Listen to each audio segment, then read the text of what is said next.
During the last two sessions, I've been talking to you principally about the philosophy of the Lao Tzu book, the Tao Te Ching, and now I want to shift today over to Zhuangzi.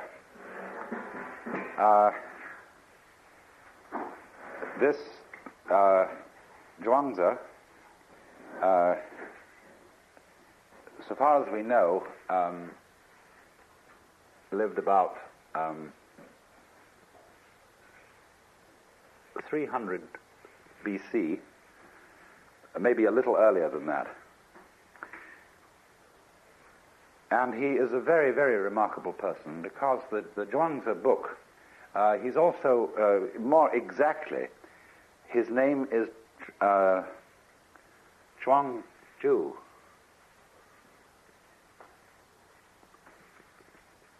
But his book, sometimes called simply the Zhuangzi book, is quite unique in the whole history of philosophy, because he's almost the only philosopher from the whole of antiquity who has real humor. And therefore he's an immensely encouraging person to read. But part of his humor is the art of exaggeration. And you always have to allow for that. You always have to realize that he's slightly pulling his own leg. He is, as in a group of people who are enthusiasts for something, but have humor, you very often find that when they're talking among themselves, they carry their own ideas to ludicrous extremes and roar with laughter about it. And Zhuangzi does that. Now, for example, he has a great deal to say about the value of the useless life. The whole notion of something, of life, any moment in life or any event in life being useful, that is to say, serving the end of some future event in life, is to a Taoist absurd. Because nothing is useful at all. The universe is viewed as purposeless and useless through and through, because it's a game.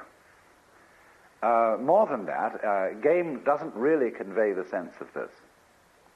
When a Taoist sage is wandering through the forest, he isn't going anywhere.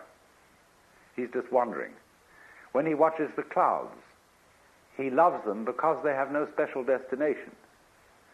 He watches birds moving around. He watches the waves lapping on the shore. And just because all this is not busy in the way that human beings are busy, because it serves no end other than being what it is now, it is for that reason that he admires it, and it is for that reason that you get the peculiar styles of Chinese painting in the Tang, Sung, and later dynasties, where nature, in its wayward, wandering nature, is the main subject.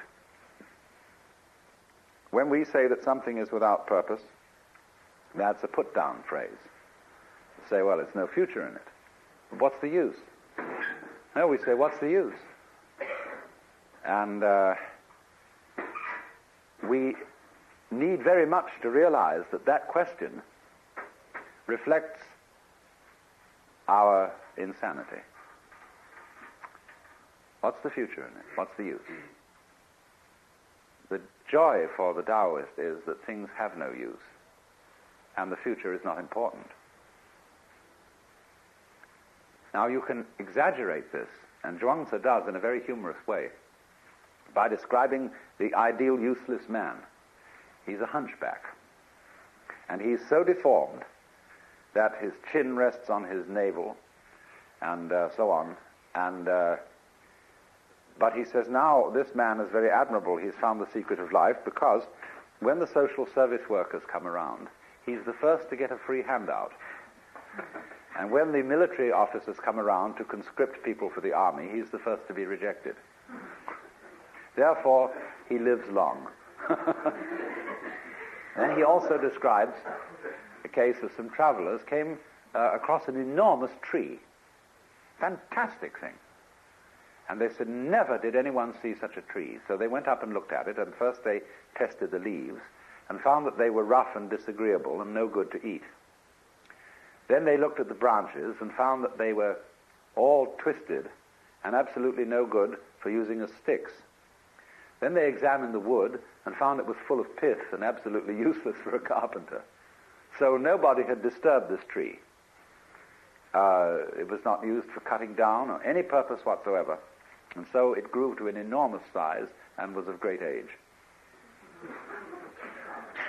Now, Zhuangzi is here pulling our legs. He is not exactly asking us to take all that literally, but this is his way of doing things. Then also he describes the behavior of the high form of man. And he says, the man of character, that is, in this case, the word de we were discussing yesterday, the man of character lives at home without exercising his mind and performs actions without worry. The notions of right and wrong and the praise and blame of others do not disturb him. When within the four seas all people can enjoy themselves, that is happiness for him. When all people are well provided, that is peace for him. Sorrowful in countenance, he looks like a baby who has lost its mother. Appearing stupid, he goes about like one who has lost his way. He has plenty of money to spend and does not know where it comes from. He drinks and eats just enough and does not know where the food comes from. This is the demeanor of the man of character. Then, by contrast, the hypocrites are those people who regard as good whatever the world acclaims as good and regard as right whatever the world acclaims as right. When you tell them that they are men of Tao, then their countenances change with satisfaction. When you call them hypocrites, then they look displeased.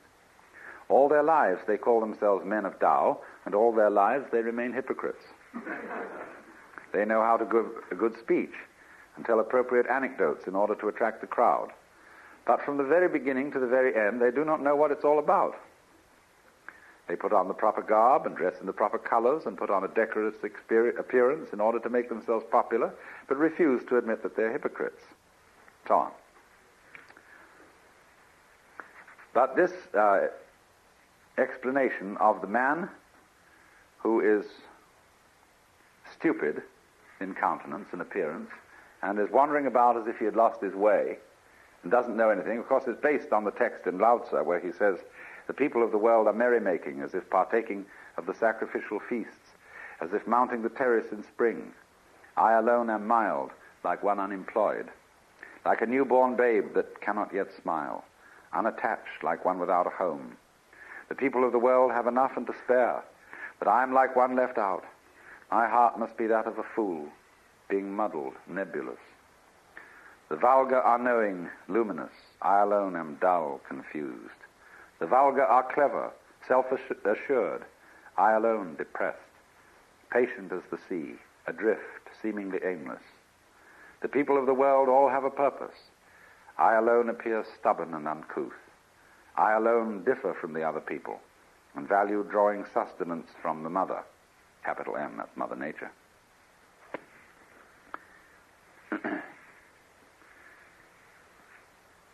So,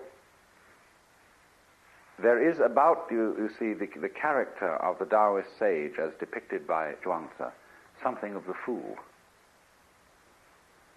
Because the fool is the person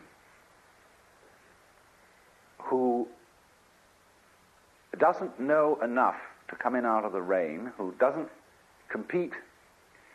Everybody else gets before him to the prizes, the material prizes of life, and even to the spiritual prizes. The fool is, you see, the person who isn't going anywhere. He sits by the road and goes...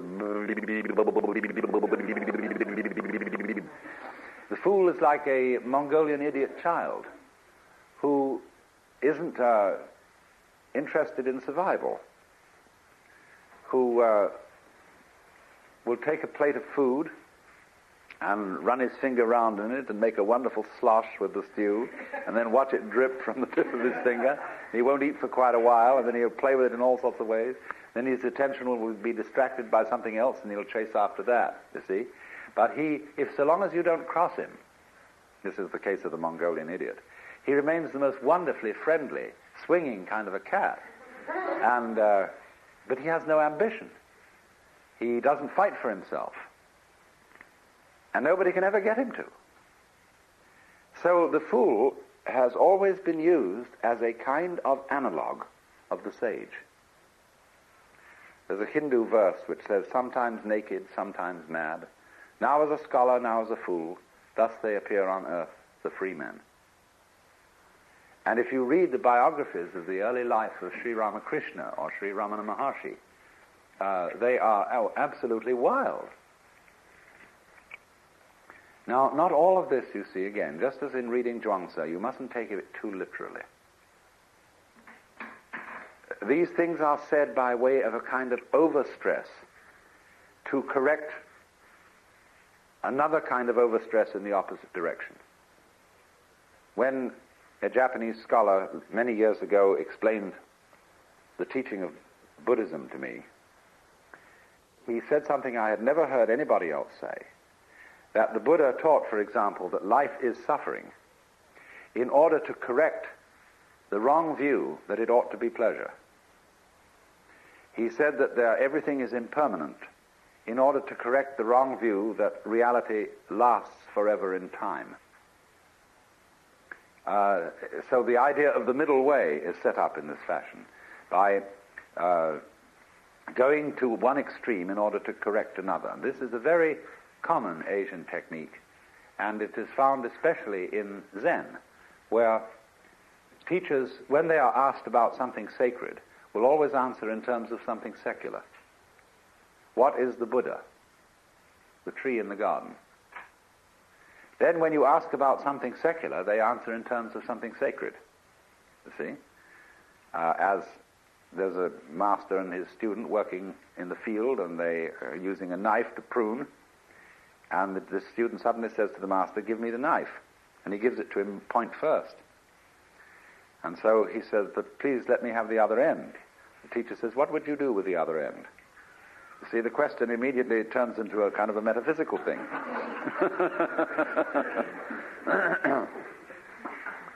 So this play back and forth between the extremes has as its interior design the awakening of the mind to polarity that I was talking to you about yesterday, this thing of mutual arising.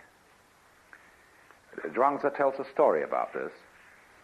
He says a certain keeper of monkeys said with regard to their ration of nuts that each monkey should have 3 in the morning and 4 at night. But at this the monkeys were very angry. So the keeper said they might have 4 in the morning and 3 at night, with which arrangement they were all well pleased. Now the number of nuts was the same, he goes on to say, but there was an adaptation to the likes and dislikes of those concerned. This, then, he says, is the way of conduct of the sage. Basically, Zhuangzi's philosophy is a philosophy of relativity. He makes a great deal of the point that there is no absolute standard of great or small, of important or unimportant. There is a story, for example, of a sort of enfant terrible at a banquet, and the speeches are being made after dinner, and somebody gets up and says that the human being is the highest of all creatures, that the whole world serves humanity, and a lot of pompous nonsense. The small boy gets up and says that since tigers feed on human beings, it's quite obvious, therefore, that human beings exist for the service of tigers.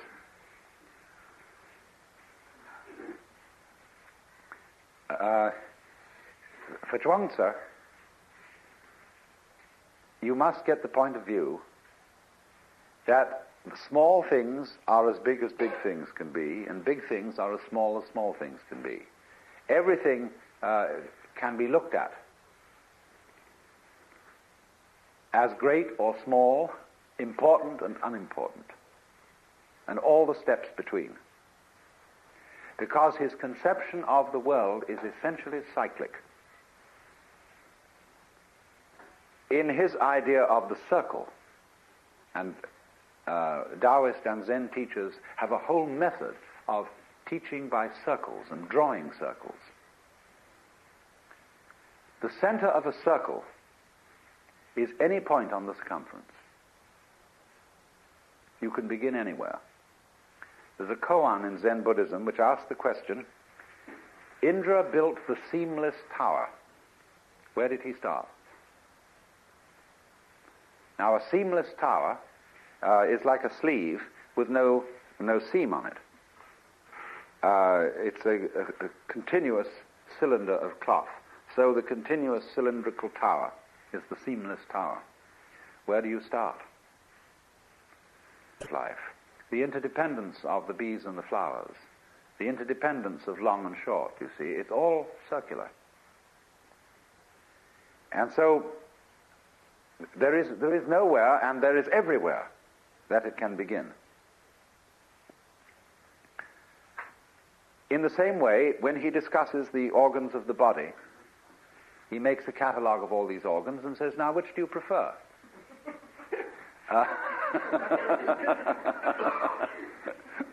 He says, which one comes first and which one follows? Which one rules and which ones are servants? He said, it seems that there may be a governor in all this, but nobody could ever find it. This is a very strange passage in Zhuangzi, which I've seen translated in many different ways. There is an absolutely absurd translation of Zhuangzi on the market now, published in mentor books by a professor of Chinese at Harvard, and it is absolutely ridiculous. The whole thing is made by a man who is, I'm sure, an ex-missionary, and keeps talking about God. Well, there is no expression in Zhuangzi for God. There is this expression, Tianran, which has almost the same meaning as Ziran, spontaneity, of itself so. This means something is so through the power of heaven. Now, heaven, Tian, means simply the universe. As you look out from Earth, which is, as it were, the center or the base, everything else, the whole expanse of the cosmos, is Tian, heaven. And there is no connection in the idea of heaven with some sort of personal ruler of the universe.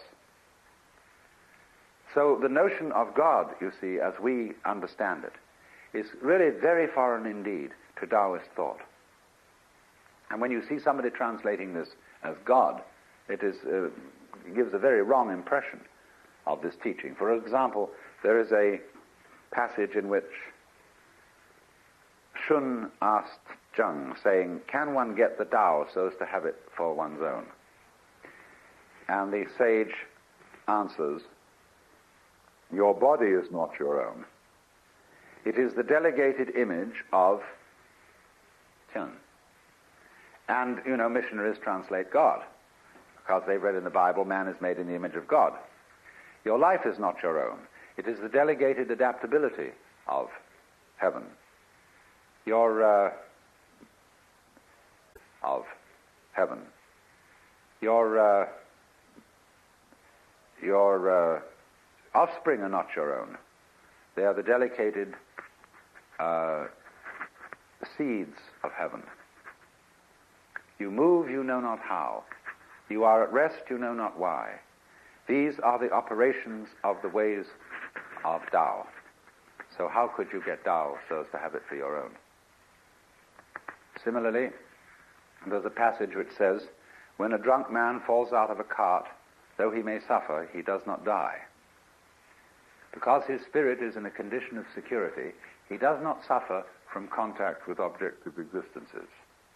If such security may be got from wine, how much more from Tianran, from being in accord with the spontaneous rhythm of the universe. That's really what it means. But in the anxiety of missionaries, and missionaries have been, you see, the great Western, they've been the foundation of Chinese scholarship in the West. To translate the scriptures into Chinese, they studied Chinese. They were the first people to study Chinese. And they have constantly, therefore, had an interest in slipping Chinese Christian ideas into Chinese classics, just in the same way as when you read Monia Williams's Sanskrit dictionary, which is the base dictionary for Sanskrit study for centuries. It's all made up with a missionary bias. But this notion, you see, of God in the sense of the personal ruler of the world is totally foreign to Chinese thought. There isn't even an idea in Chinese thought of the law of nature as we have it. See, the motions of the body, the harmony of the organism, is not what it is in obedience to a law. The Chinese do have an idea of law. This is the word zi.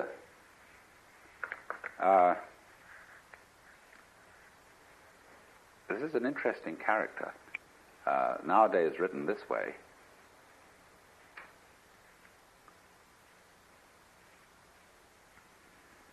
But originally written like this.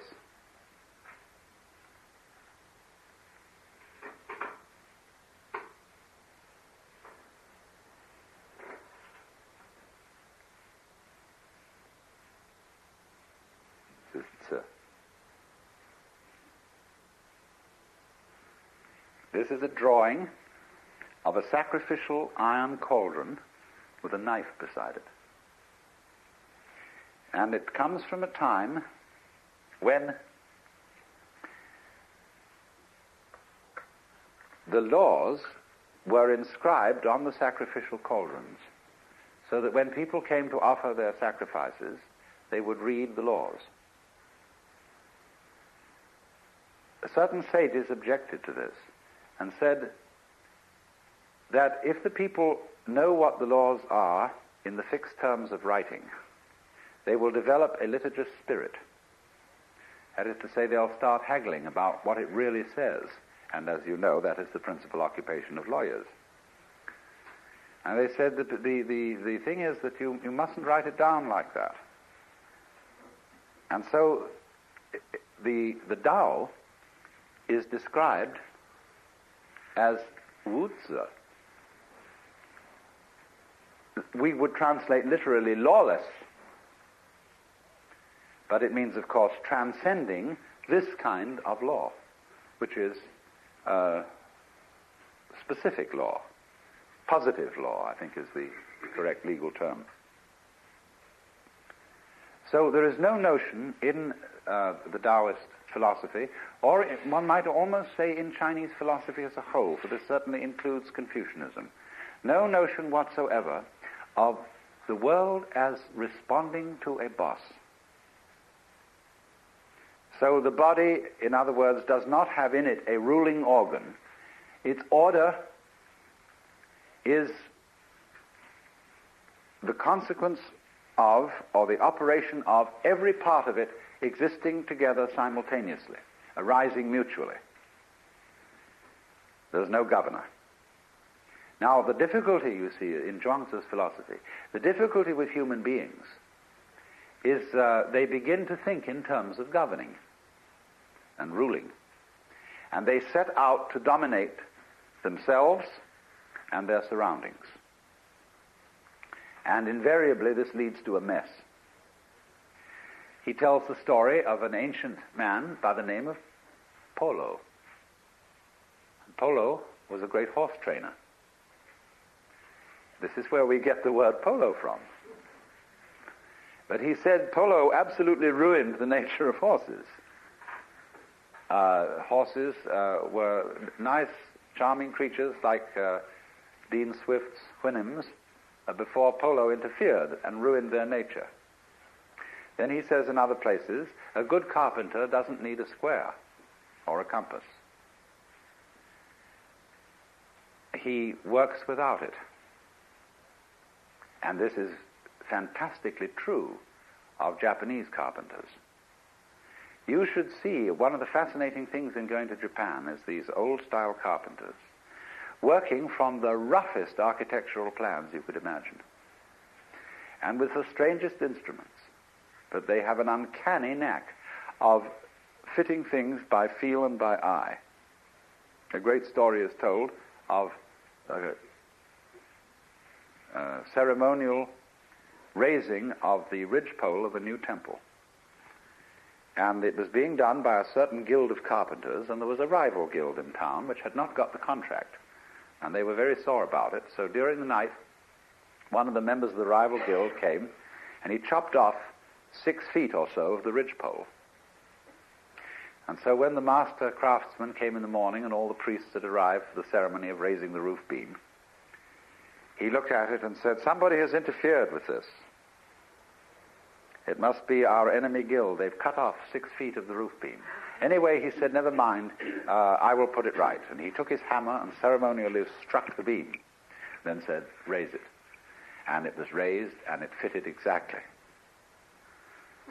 So, the story is, of course, that the master carpenter knew that this would happen, and he made the beam too long.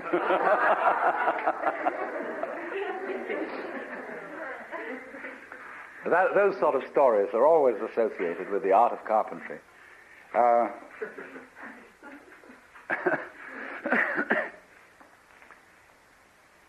He needs no square, you see, because his sense of skill that is in his organism, in his nerves, in his senses, is much more subtle than anything that can be made with instruments. There are all kinds of stories about the artists of the Far East excelling in this kind of thing, of knowing with tremendous precision exactly where something should go. So a master is decorating a ceremonial tea room, and he's with his student, and the student wants to know where to put a hook for hanging a bamboo vase for flowers on the wall. And the master says, "There," and the student makes a little mark. Somewhat later, the student rubs out the mark, gets rid of it. But he remembers by a tiny little secret prick in the cloth where it should go. And then he says to the teacher, "Excuse me, sir, but I forgot where you said that thing should go." And the teacher says, "It was there," and he puts his finger exactly on the same spot, you see. That's the sort of thing that is admired, without the slightest calculation, you see. Now, he goes on and says, Zhuangzi explains at length that music has been ruined by the 5 notes. He says, the 5 notes will make a man deaf, and the 5 colors will make a man blind. Now, what does this mean? It's, the thing is that if you think there are only 5 notes, you can't hear. If you think there are only 5 colors, you can't see. The moment you say, this is a problem that we have in music, that we've got a notation, which is our chromatic scale. And the stave, the way we can write music, is limited to that possibility. But there are all kinds of subtleties between every one of our notes. Same way in writing our rhythm. We have to go in steps from whole note, half note, quarter note, 8th note, 16th note, and so on, and we can increase the value of each by 1/2 by dotting it. But that's the limit of our rhythmic expression. Whereas in all Oriental music, you have an infinite continuum, both of tone and of rhythm. They make the most extraordinarily complicated rhythms.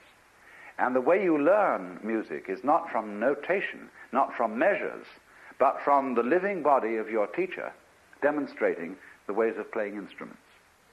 So you follow the teacher, the man, instead of what it says in a book.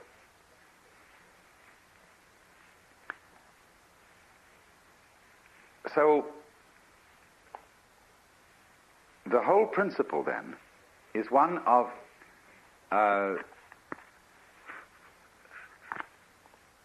not of success in life through not pushing it around, through not trying to govern it. He tells a story, as a matter of fact, Chuang-Tzu has a very funny trick. A lot of his wisdom he puts into the mouth of Confucius. He said that Confucius was one day doing this, and he ran into Lao Tzu, and they had an argument, and Lao Tzu won. But then the next time he talks about Confucius teaching Lao Tzu's doctrines. And this to the immense confusion of everybody. But it's said one day Confucius was standing by a river where there was a tremendous cataract plunging down. And he suddenly saw an old man coming out of the forest who fell into the river and suddenly disappeared into the cataract.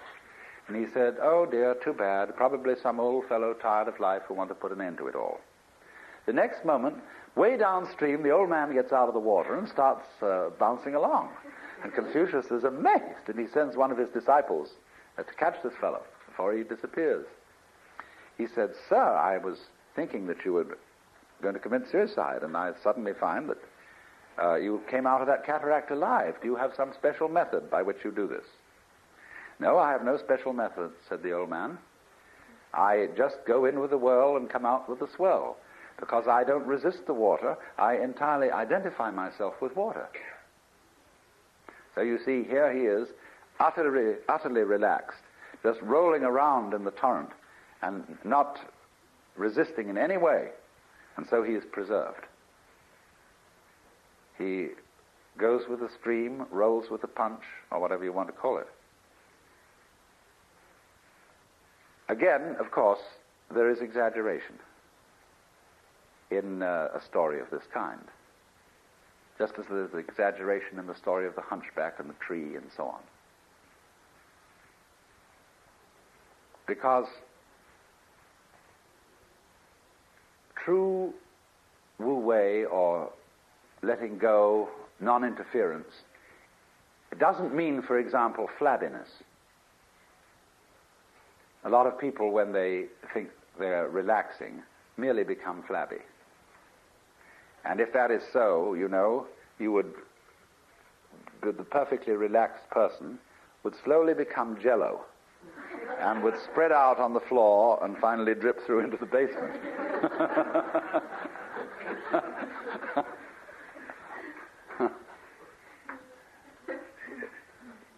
Relaxation, you see, is simply something that happens when there's too much yang in you, too much of the positive. You need to balance off with the yin. And the trouble is that human beings, in their anxiety to control things, exhibit too much yang, too much aggressiveness, too much of the male principle. They need the balance of the female. And so all these exaggerations in the direction of let things go, let things happen, don't interfere, are stressing the yin point of view to compensate for the excess of yang. And furthermore, the difficulty always comes. I remember reading a book called You Must Relax.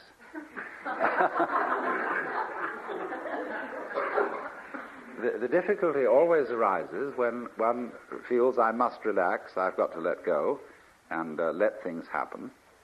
But how on earth do I do it? Even in trying to relax, I'm all tense because I'm anxious that it must happen, and maybe it won't, and how do you do it, you see? You can't achieve wu-wei like that. What you have to understand is that you don't have to do anything. There is no method, as the old man said. That the meaning of wu-zi, when you call the Tao is wu-zi, or lawless, it means there is no method in it that you can master and do it. What you have, it's all based on understanding, or what our psychologists call insight, that you have to find out that there is nothing that you do as a source and cause of action separate from everything else. When you know that there is no separate acting you, then there is no need to try to relax. The thing you have to see is that the flow of the Tao, as I said yesterday with the illustration of the people swimming in a strong stream, that the flow of the Tao goes on anyway. Just like the flow of time, for example, you can't get out of the present moment. You can think about the past and you can think about the future. But since you do that thinking now, the present is inescapable. All right, now the present moment doesn't it? It has a sense of flow. Time is going along, life is going along. Time, actually, the clock time, is simply a measure of flow, a way of going tick, tick, tick, tick, and counting the ticks. And say, well, we've lived through so many ticks. But nevertheless, this the real time, as distinct from this ticking thing, is a flowing. And yet it's still. Isn't that fascinating? It moves, but you're always there. It's always now. You never get out of now. All right, now if you can feel that, see, that you can't get out of now, and you never will. See? Now, realize that what we call now is the same thing as Tao. The Tao, the course of things, the eternal now, the presence of God, anything you want to call it. See? That's now, and you can't get out of it.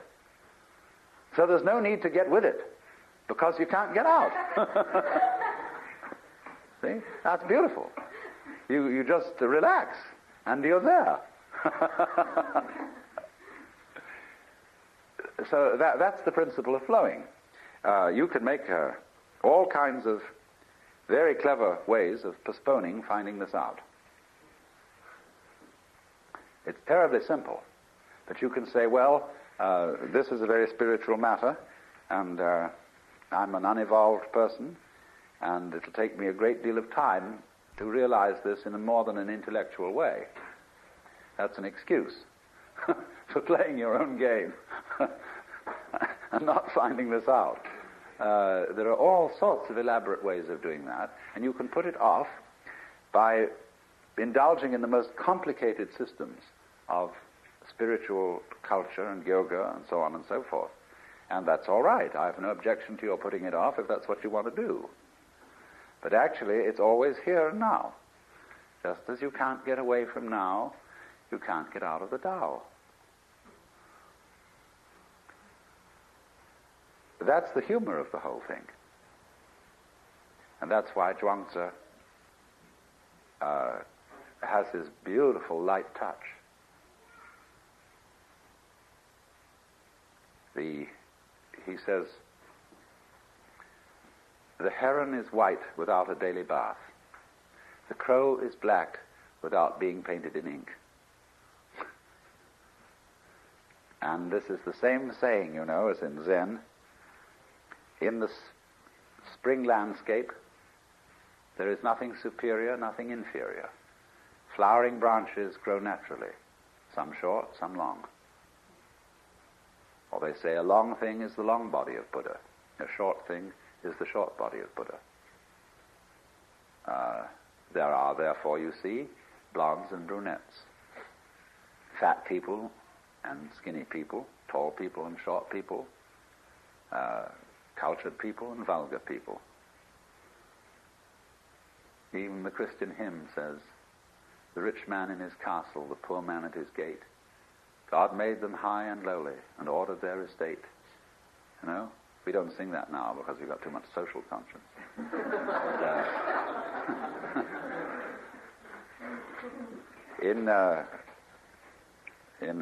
I think I probably read this passage yesterday. Maybe I didn't. But Zhuangzi has this to say about it.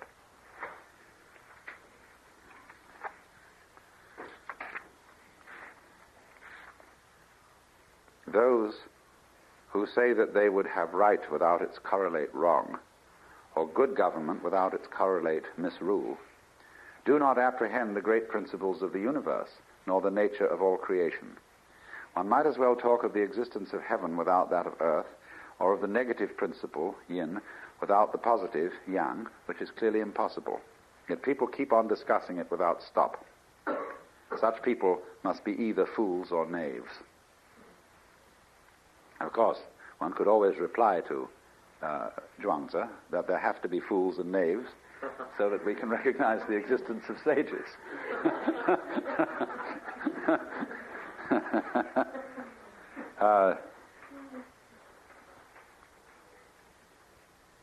Speech is not mere blowing of breath. It is intended to say something, only what it is intended to say cannot yet be determined. Is there speech indeed, or is there not? Can we or can we not distinguish it from the chirping of young birds? How can Tao be so obscured that there should be a distinction of true and false? How can speech be so obscured that there should be a distinction of right and wrong? Where can you go and find Tao not to exist? Where can you go and find that words cannot be proved? The Tao is obscured by our inadequate understanding, and words are obscured by flowery expressions. Hence the affirmations and denials of the Confucian and the Mozian schools, each denying what the other affirms and affirming what the other denies. Each denying what the other affirms and affirming what the other denies brings us only confusion. There is nothing which is not this. There is nothing which is not that. What cannot be seen by that, the other person, can be known by myself. Hence I say, this emanates from that, that also derives from this. This is the theory of the interdependence of this and that. Nevertheless, life arises from death and vice versa. Possibility arises from impossibility and vice versa. Affirmation is based upon denial and vice versa. Which being the case, the true sage rejects all distinctions and takes his refuge in heaven. That's in the universe. For one may base it on this, yet this is also that, and that is also this.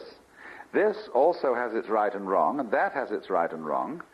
Does then the distinction between this and that really exist or not?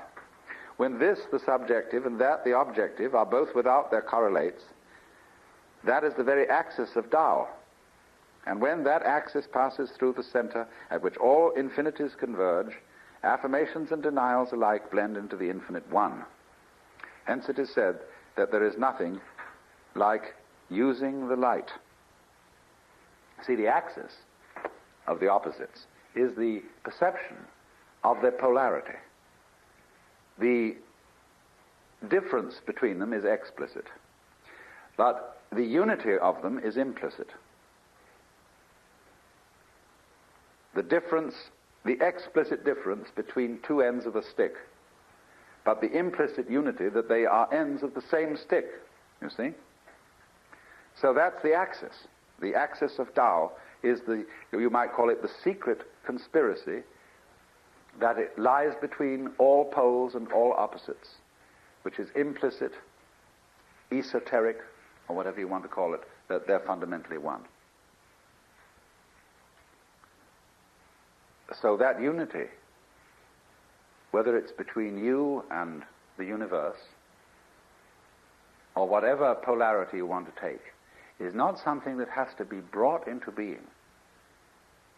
If one brings it into being, one assumes that it doesn't exist. That's called in Zen putting legs on a snake, or a beard on a eunuch. There's something unnecessary, you see. So it exists, it is always there, and you can see it so vividly. And actually almost put your finger on it and sense it, if you understand that the movement of the Tao is exactly the same thing as the present moment. Now, of course, if you try to grab the present moment and get ready with your clapper and say, now! It's gone. The finer and finer you draw the hairline on the watch to just know exactly when now is, you eventually get to the point where you can't see it at all. See? But if you leave it alone, and you don't try to grab the moment as it flies, but it's always there. See, you don't have to mark it. You don't have to put your finger on it, because it's everything that there is. And so the present moment suddenly expands. And it contains the whole of time, all past, all future, everything. You never have to hold on to it.